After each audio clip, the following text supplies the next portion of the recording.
On behalf of the Latino Caucus, I rise today in strong support of AJR 36, which commemorates the critical lessons of the Chinese Exclusion Act and the hardships endured by the people of Chinese descent in the United States, while condemning the act's disturbing parallels to the federal administration's immigration policies of today. As the Assembly member of the diverse 51st District, I am proud to represent Chinatown in Los Angeles.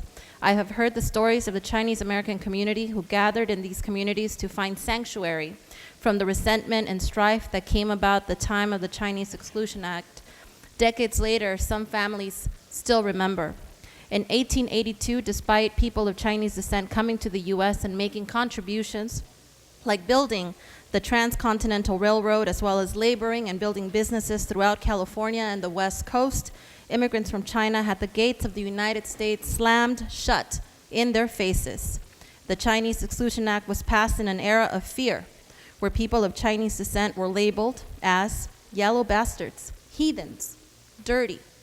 Even saying those words gives me tremendous feelings about the issues that we're facing today. Added to that, there was widespread paranoia that led many in the US to believe that the Chinese people were here to take our jobs and undercut our wages.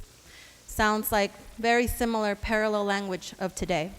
There are many disgraceful parallels to the sentiment that exists, which are directed to immigrants of all backgrounds, most of which that hateful sentiment is directed towards the Latino immigrant community of today. The Chinese Exclusion Act set off a pattern of xenophobia, immigration policies in California and throughout the United States. This was the first time in our history where an entire group was excluded from coming to the United States solely on the basis of their ethnicity. Tragically, this bigotry is still going on today.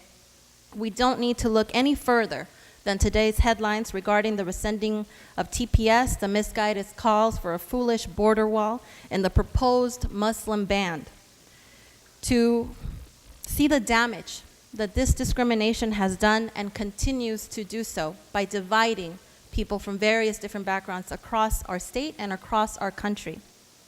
I suggest that we take a hard look into our past and into our hearts so that we may work together to break this destructive pattern of hatred and bigotry.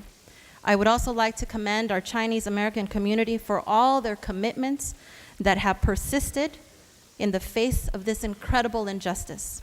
I thank my colleague from San Francisco for authoring this resolution and for highlighting these issues, and I strongly urge an aye vote on Assembly Joint Resolution 36.